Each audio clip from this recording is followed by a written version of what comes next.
A doença infantil do esquerdismo no comunismo. Vladimir Ilyich Lenin. 8. Nenhuns compromissos. Na citação da brochura de Frankfurt vimos quão decididamente os esquerdas avançam esta palavra de ordem. É triste ver como pessoas que indubitavelmente se consideram marxistas e querem ser marxistas, esqueceram as verdades fundamentais do marxismo. Eis o que em 1874 escrevia Engels, que como Marx pertence a esses raríssimos escritores nos quais cada frase de cada um dos seus trabalhos importantes tem uma assombrosa profundidade de conteúdo, contra o manifesto dos 33 comunards blanquistas. Somos comunistas, escreviam no seu manifesto os comunards blanquistas, porque queremos alcançar o nosso objetivo sem nos determos em estações intermédias, sem entrar em compromissos que apenas afastam o dia da vitória e prolongam o período de escravidão. Os comunistas alemães são comunistas porque, através de todas as estações intermédias e de todos os compromissos criados não por eles, mas pela marcha do desenvolvimento histórico, veem com clareza e perseguem constantemente o seu objetivo final: a supressão das classes e a criação de um regime social no qual não haverá já lugar para a propriedade privada da terra e de todos os meios de produção. Os 33 blanquistas são comunistas porque imaginam que, uma vez que eles querem saltar por cima das estações intermédias e dos compromissos, o assunto está resolvido, e que se a coisa, eles crendo firmemente, começar um dia destes e o poder for parar às suas mãos, o comunismo será introduzido no dia seguinte. Portanto, se não podem fazê-lo imediatamente, não são comunistas. Que pueril ingenuidade a de apresentar a própria impaciência como argumento teórico, F. Engels, Programa dos Comunards Blanquistas, 2, do jornal social-democrata alemão Volksstaat 3, 1874, N-grau 73, na compilação Artigos de 1871-1875, tradução em russo, Petrogrado 1919, pp 52-53. Engels exprime nesse mesmo artigo seu profundo respeito por Vaillant e fala do mérito indiscutível de Vaillant, que foi, como Guesde, um dos maiores chefes do socialismo internacional antes da sua traição ao socialismo, em agosto de 1914. Mas Engels não deixa de analisar pormenorizadamente um erro manifesto. Naturalmente, aos revolucionários muito jovens e inexperientes, e igualmente aos revolucionários pequeno-burgueses mesmo de idade muito respeitável e muito experientes, parece-lhes extraordinariamente perigoso, incompreensível e errado permitir os compromissos. E muitos sofistas, sendo politiqueiros ultra ou excessivamente experientes, raciocinam precisamente como os chefes do oportunismo inglês mencionados pelo camarada Lansbury: se permite aos bolcheviques um certo compromisso. Por que não permitir-nos um qualquer compromisso? Mas os proletários educados por numerosas greves, para tomar apenas esta manifestação da luta de classe, assimilam habitualmente de uma forma admirável a profundíssima verdade filosófica, histórica, política e psicológica exposta por Engels. Todo o proletário conheceu uma greve, conhece compromissos com os odiados opressores e exploradores, quando os trabalhadores tiveram que voltar ao trabalho sem terem conseguido nada ou acedendo à satisfação parcial das suas reivindicações. Todo o proletário, graças ao ambiente de luta de massas e de acentuada agudização dos antagonismos de classe em que vive, observa a diferença entre um compromisso imposto por condições objetivas. Os grevistas têm uma caixa pobre, não têm apoio exterior. Estavam famintos e exaustos para além do possível, compromisso que em nada diminui a abnegação revolucionária nem a disposição para continuar a luta dos operários que concluíram tal compromisso, e, por outro lado, um compromisso de traidores que atribuem a causas objetivas o seu egoísmo. Também os fura-greves concluem um compromisso. A sua cobardia, o seu desejo de conquistar as boas graças dos capitalistas, a sua falta de firmeza perante as intimidações, por vezes perante as exortações, por vezes perante as esmolas, por vezes perante as lisonjas por parte dos capitalistas. Estes compromissos de traidores são particularmente numerosos na história do movimento operário inglês por parte dos chefes das trade unions inglesas, mas, numa forma ou noutra, quase todos os operários de todos os países observaram um fenômeno análogo. É claro que se dão casos isolados extraordinariamente difíceis e complexos, em que, só com os maiores esforços, se consegue determinar corretamente o verdadeiro caráter de um ou outro compromisso. Do mesmo modo que há casos de homicídio em que não é nada fácil decidir se era um homicídio absolutamente justo e mesmo obrigatório, como, por exemplo, legítima defesa, ou uma negligência imperdoável ou mesmo um plano perverso executado habilmente. É claro que em política, onde por vezes se trata de relações nacionais e internacionais, extremamente complexas entre as classes e os partidos, haverá muitos casos muito mais difíceis do que a questão de um compromisso legítimo numa greve ou de um compromisso traidor de um fura-greves, de um chefe traidor, etc. Preparar uma receita ou uma regra geral, nenhuns compromissos, para todos os casos é absurdo. É preciso ter a cabeça no seu lugar para saber orientar-se em cada caso particular. E a importância de uma organização partidária e de chefes partidários dignos desse nome consiste precisamente, entre outras coisas, em adquirir, mediante um trabalho prolongado, tenaz, variado e multilateral de todos os representantes pensantes de uma determinada classe 4. Os conhecimentos necessários, a experiência necessária, e além dos conhecimentos e da experiência, o faro político necessário para resolver rápida e corretamente questões políticas complexas. As pessoas ingênuas e totalmente inexperientes imaginam que basta reconhecer a admissibilidade dos compromissos em geral para que desapareça qualquer linha divisória entre o oportunismo, contra o qual travamos e devemos travar uma luta intransigente, e o marxismo revolucionário ou comunismo. Mas essas pessoas, se ainda não sabem que todas as linhas divisórias na natureza e na sociedade são móveis e até certo ponto convencionais, não as podemos ajudar senão por meio de um prolongado estudo, educação, instrução e experiência política e prática. Nas questões práticas da política de cada momento histórico particular ou específico, é importante saber distinguir aquelas em que se manifesta a forma principal dos compromissos inadmissíveis, traidores, que encarnam um oportunismo funesto para a classe revolucionária, e consagrar todos os esforços a explicar-nos e a lutar contra eles. Durante a Guerra Imperialista de 1914-1918, entre dois grupos de países igualmente bandidescos e espoliadores, a forma principal e fundamental de oportunismo foi o social-chauvinismo, isto é, o apoio à defesa da pátria, que equivalia de facto naquela guerra à defesa dos interesses expolidores da sua burguesia. Depois da guerra, a defesa da espoliadora Sociedade das Nações, a defesa das alianças diretas ou indiretas com a burguesia do seu país contra o proletariado revolucionário e o movimento soviético. A defesa da democracia burguesa e do parlamentarismo burguês contra o poder soviético, tais foram as principais manifestações destes compromissos inadmissíveis e traidores, que no seu conjunto resultaram num oportunismo funesto para o proletariado revolucionário e para sua causa. E rejeitar da forma mais decidida qualquer compromisso com os outros partidos, qualquer política de manobra e conciliação, escrevem os esquerdas alemães na brochura de Frankfurt. É surpreendente que, com semelhantes concepções, esses esquerdas não condenem decididamente o bolchevismo. Não é possível que os esquerdas alemães ignorem que toda a história do bolchevismo, antes e depois da Revolução de Outubro, está cheia de casos de manobra, de conciliação e de compromissos com outros partidos, incluindo os partidos burgueses.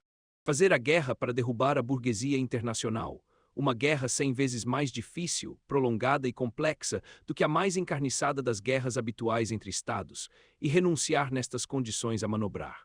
A aproveitar as contradições de interesses, ainda que temporárias, entre os inimigos, renunciar à conciliação e a compromissos com possíveis aliados, ainda que temporários, instáveis, vacilantes, condicionais, não será isto uma coisa infinitamente ridícula.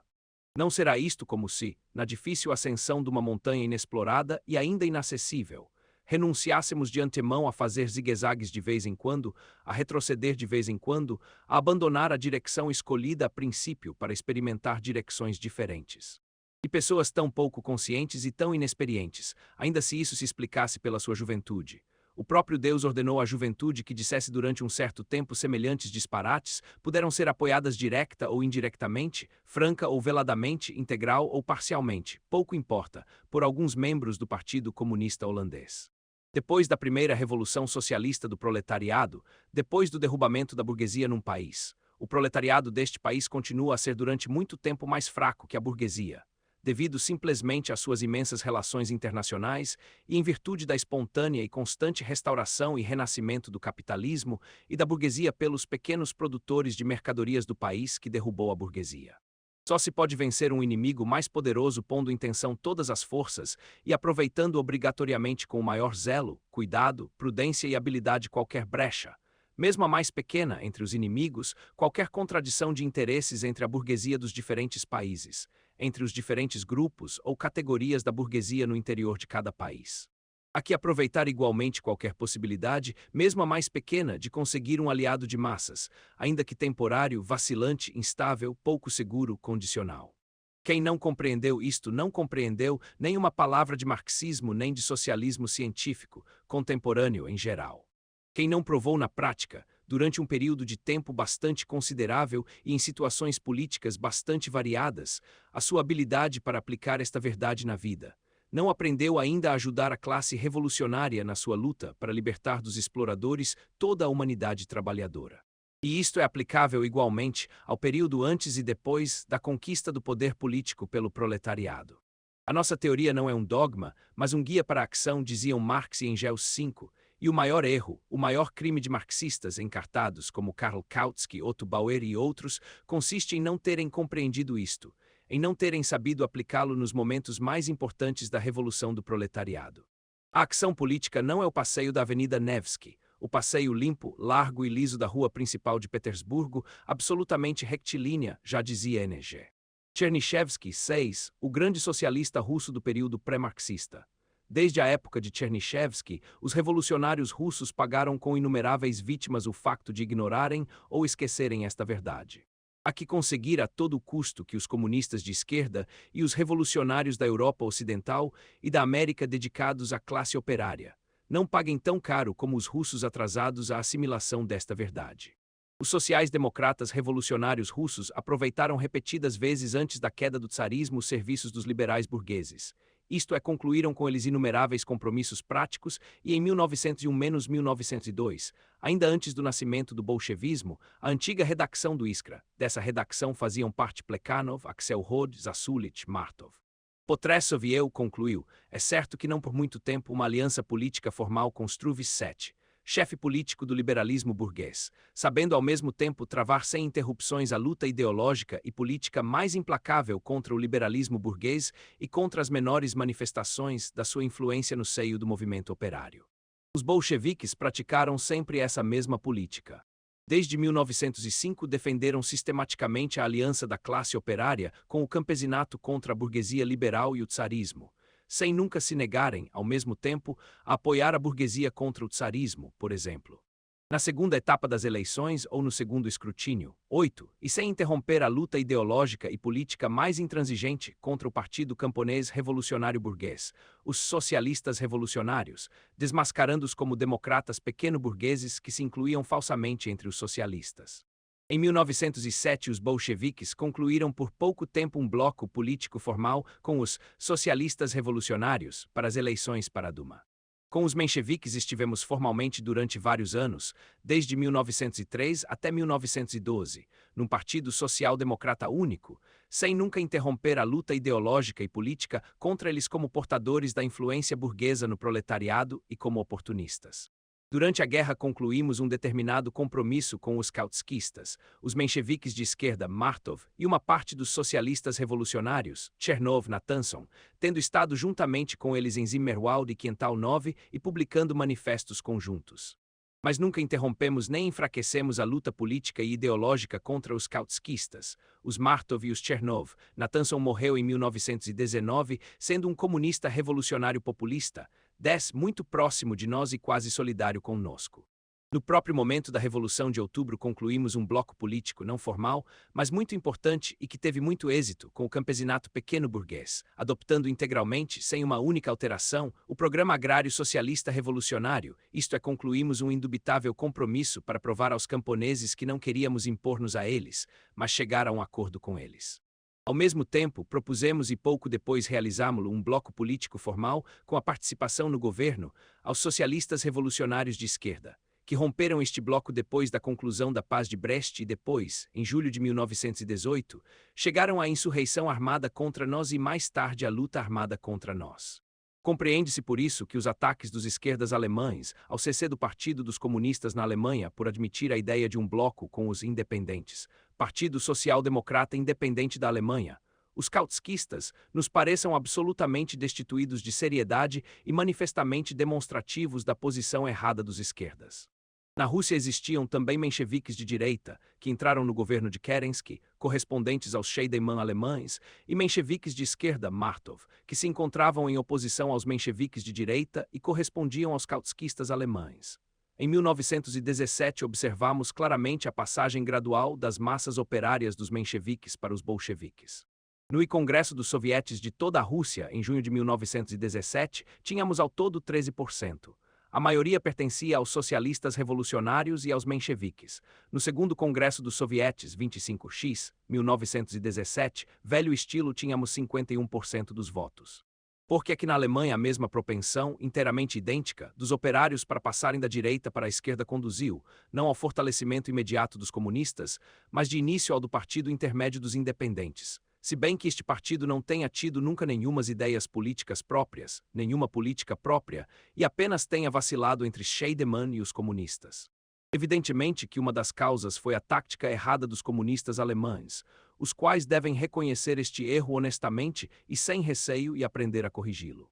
O erro consistiu em negar-se a participar no parlamento reaccionário burguês e nos sindicatos reaccionários. O erro consistiu em múltiplas manifestações desta doença infantil de esquerda, que agora veio à superfície e que graças a isso será melhor curada, mais depressa e com mais proveito para o organismo.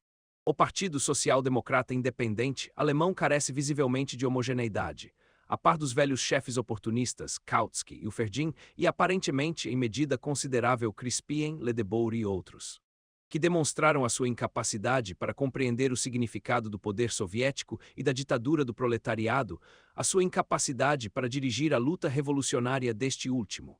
Neste partido formou-se e cresce com notável rapidez uma ala esquerda, proletária. Centenas de milhares de membros deste partido, que tem, ao que parece, cerca de 3/4 de milhão de membros, são proletários que se afastam de Scheidemann e caminham rapidamente para o comunismo. Esta ala proletária já propôs no Congresso de Leipzig, 1919, dos independentes, a adesão imediata e incondicional à Três Internacional. Temer um compromisso com essa ala do partido é simplesmente ridículo. Pelo contrário, para os comunistas é obrigatório procurar e encontrar uma forma conveniente de compromisso com eles. Um compromisso que, por um lado, facilite e apresse a fusão completa e necessária com essa ala, e, por outro lado, que em nada limite os comunistas na sua luta ideológica e política contra a ala direita oportunista dos independentes. É provável que não seja fácil elaborar uma forma conveniente de compromisso, mas só um charlatão poderia prometer aos operários alemães e aos comunistas alemães um caminho fácil para a vitória. O capitalismo não seria capitalismo se o proletariado puro não estivesse rodeado de uma massa extremamente variegada de tipos de transição do proletário para o semiproletário, aquele que obtém metade dos seus meios de subsistência vendendo a força de trabalho, do semiproletário para o pequeno camponês e para o pequeno artesão ou artífice, o pequeno patrão em geral, do pequeno camponês para o médio, etc. E se dentro do próprio proletariado não houvesse divisão em camadas mais e menos desenvolvidas, divisões de caráter territorial, profissional, por vezes religioso, etc. De tudo isto decorre a necessidade, uma necessidade absoluta para a vanguarda do proletariado, para a sua parte consciente, para o Partido Comunista de recorrer à manobra, à conciliação, aos compromissos com os diversos grupos proletários, com os diversos partidos dos operários e dos pequenos patrões. Toda a questão consiste em saber aplicar esta tática para elevar, e não para diminuir, o nível geral de consciência, de espírito revolucionário e de capacidade de luta e de vitória do proletariado. É preciso notar, entre outras coisas, que a vitória dos bolcheviques sobre os mencheviques exigiu, não só antes da Revolução de Outubro de 1917, mas também depois dela, a aplicação de uma tática de manobras, de conciliação, de compromissos, que, naturalmente, facilitavam, apressavam, consolidavam e fortaleciam os bolcheviques em relação aos mencheviques. Os democratas pequeno-burgueses, incluindo os mencheviques, vacilam inevitavelmente entre a burguesia e o proletariado, entre a democracia burguesa e o regime soviético, entre o reformismo e o revolucionarismo, entre o amor aos operários e o medo da ditadura proletária, etc. A tática acertada dos comunistas deve consistir em utilizar essas vacilações, e não, de modo nenhum, em ignorá-las. Utilizá-las exige concessões aos elementos que se voltam para o proletariado e quando e na medida em que o façam, a par da luta contra os elementos que se inclinam para a burguesia. Em resultado da adopção de uma tática acertada, o menchevismo foi se decompondo e decompõe-se cada vez mais no nosso país. isolando os chefes obstinadamente oportunistas e trazendo para o nosso campo os melhores operários, os melhores elementos da democracia pequeno-burguesa. Trata-se de um processo longo, e as soluções precipitadas tais como nenhuns compromissos, nenhumas manobras, só podem prejudicar a causa do reforço da influência do proletariado revolucionário e o aumento das suas forças.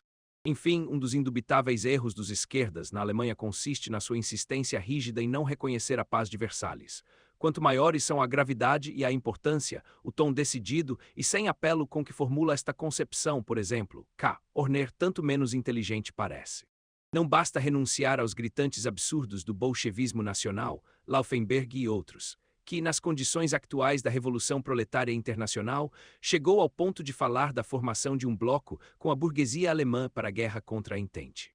É necessário compreender que é fundamentalmente errada a tática que não admite a obrigação da Alemanha soviética, se surgisse em breve uma República Soviética Alemã, de reconhecer por certo tempo a Paz de Versalhes e de submeter-se a ela.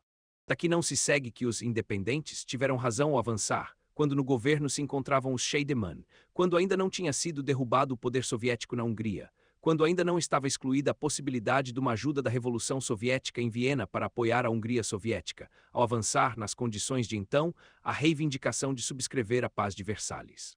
Então os independentes manobraram muito mal, pois tomaram sobre si uma responsabilidade maior ou menor pelos Scheidemann traidores e caíram mais ou menos do ponto de vista da guerra de classes implacável, e a sangue frio contra os Scheidemann para um ponto de vista fora das classes e acima das classes. Mas agora a situação é claramente tal que os comunistas da Alemanha não devem atar-se às mãos e prometer repudiar obrigatória e necessariamente a Paz de Versalhes em caso de vitória do comunismo. Isso seria uma estupidez. É preciso dizer, os Scheidemann e os kautskistas cometeram uma série de traições que dificultaram e, em parte, fizeram fracassar diretamente a aliança com a Rússia soviética, com a Hungria soviética. Nós, comunistas, procuraremos por todos os meios facilitar e preparar essa aliança. Quanto à Paz de Versalhes, não somos de modo algum obrigados a repudiá-la necessariamente e para mais imediatamente.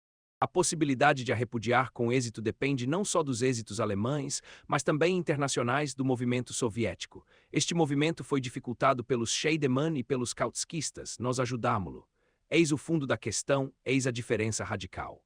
E se os nossos inimigos de classe, os exploradores, os seus lacaios, os Scheidemann e os kautskistas, deixaram fugir uma série de possibilidades de fortalecer o movimento soviético alemão e internacional, de fortalecer a Revolução Soviética Alemã e Internacional, é deles a culpa. A Revolução Soviética na Alemanha fortalecerá o movimento soviético internacional, que é o baluarte mais forte e o único baluarte seguro, invencível e de poderio universal contra a Paz de Versalhes, contra o imperialismo internacional em geral. Colocar a libertação da Paz de Versalhes obrigatória, necessária e imediatamente em primeiro lugar. Antes da questão da libertação do jugo do imperialismo dos outros países oprimidos pelo imperialismo, é nacionalismo pequeno-burguês, digno dos Kautsky, Hilferding, Otto Bauer e seu ordinal feminino, mas não internacionalismo revolucionário. O derrubamento da burguesia em qualquer dos grandes países europeus, incluindo a Alemanha, é um acontecimento tão favorável para a Revolução Internacional que por ele se pode e se deve aceitar, se for necessário, uma existência mais prolongada da Paz de Versalhes. Se a Rússia pôde resistir sozinha durante vários meses com proveito para a Revolução com a Paz de Brest, não é de modo algum impossível que a Alemanha soviética, em aliança com a Rússia soviética, suporte com proveito para a Revolução uma existência mais longa da Paz de Versalhes. Os imperialistas da França, Inglaterra, etc., provocam os comunistas alemães, armando-lhes esta cilada: dizei que não assinareis a Paz de Versalhes. E os comunistas de esquerda caem como crianças na cilada que lhes armam, em vez de manobrarem com destreza contra um inimigo pérfido e, no momento atual, mais forte, em vez de lhe dizerem: agora assinaremos a Paz de Versalhes. Atarmo-nos antecipadamente as mãos, dizer abertamente ao inimigo, que agora está melhor armado do que nós, se vamos lutar contra ele quando, é uma estupidez e não tem nada de revolucionário.